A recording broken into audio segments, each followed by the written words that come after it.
शरीर निराश र खाली छ। आउनुहोस् मतदान दिन नहिचकिचाऊ, डर लोभ सबै त्यागौँ, जिम्मेवार मतदाताको सहभागिताले समृद्ध राष्ट्रको सपना साकार पारौँ, जिम्मेवार मतदाताको सहभागिताले समृद्ध राष्ट्रको सपना साकार पारौँ। धन्यवाद। यस कार्यक्रमका सञ्चालकज्यू, यहाँ उपस्थित सम्पूर्ण महानुभावहरू र विभिन्न विद्यालयबाट यस कार्यक्रममा सहभागी हुन आउनुभएका मेरा प्रतिस्पर्धी मित्रहरूलाई म दिव्य विद्या सदन माध्यमिक विद्यालयमा कक्षा 8 मा अध्ययन छात्र एन्सा थापाको तर्फबाट स्वीकार्नुहोस् हार्दिक नमन।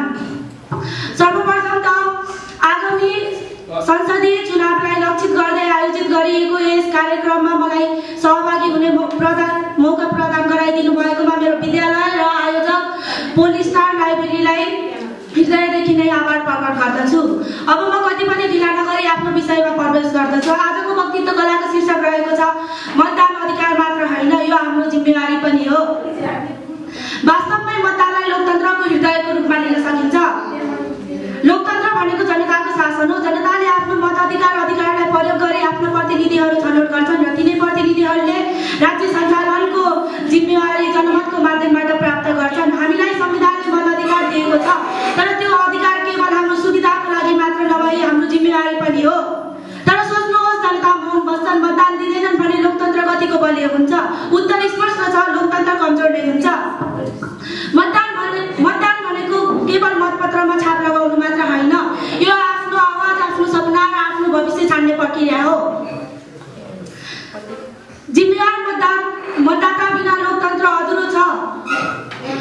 जिम्मेवार मतदाता त्यो हो जसले डर, लोभ, त्रास र दबावभन्दा माथि उठी सही र सक्षम नेतृत्व रोज्दछ। भ्रष्टाचार विरुद्ध मतदान प्रयोग गर्छ, अन्याय विरुद्ध कलम होइन मतको प्रयोग गर्छ। हामीले दिएको एउटा मतले देशको नीति, नेतृत्व र दिशा निर्देशन तय गर्छ। तर धेरै जसो युवाहरू भन्ने गर्छन् मेरो एउटा मतले के नै फरक पर्छ र। तर इतिहास साक्षी छ, परिवर्तनको सुरुवात सधैँ एउटै सचेत कदमबाट नै हुन्छ। जॉर्ज न्याथनद्वारा भनिएको एक भनाइ, bad officers are selected by those good citizens who do not vote. त्यसैले मतदान नदिनु बुद्धिमत्ता होइन, यो आफ्नो भविष्यप्रति व्यवस्था गर्नु जस्तै नै हो। गणेशमान सिंहद्वारा पनि भनिएको एक भनाइ छ, लोकतन्त्र जनताको सङ्घर्षको परिणाम हो। इतिहासका विभिन्न कालखण्डमा नेपाली जनताद्वारा गरिएका विभिन्न सङ्घर्ष र बलिदानीको प्रतिफल स्वरूप हामीलाई प्राप्त मताधिकार नै आम तमाम जनताको आवाजलाई नीति निर्माणको तहसम्म पुर्याउने एउटा सक्षम माध्यम हो।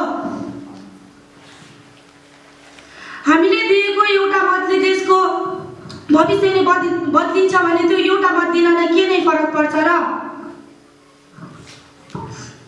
नेपाली जनताले यही अधिकार प्राप्त गर्न गरिएका विभिन्न लोकतान्त्रिक आन्दोलनमा कयौं नेपाली जनता शहीद भए। त्यसैले मतदान जस्तो पवित्र कार्यलाई आफ्नो अधिकार मात्र हो भन्ने अर्थमा बुझ्नुभन्दा पनि यो आफ्नो यी तमाम ज्ञात अज्ञात शहीदहरूको सपना साकार पार्ने माध्यम हो भन्दै हरेक नेपाली जनताहरूले सुझबुझका साथ आफ्नो जिम्मेवारी पूरा गर्नुपर्छ जस्तो मलाई लाग्दछ।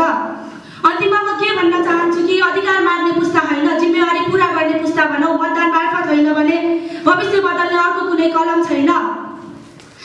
मतदान हाम्रो अधिकार हो, तर जुन दिन हामीले त्यो प्रयोग गरेर आफ्नो जिम्मेवारी पनि पूरा गर्छौँ त्यस दिन लोकतन्त्र कागजमा मात्र नभएर हरेक नेपालीको हृदयमा जीवित हुन्छ। बोल्ने क्रममा कसैको मनमा ठेस पुगे माफी माग्दै यहाँ माझबाट बिदा हुन्छ। हस्त, धन्यवाद।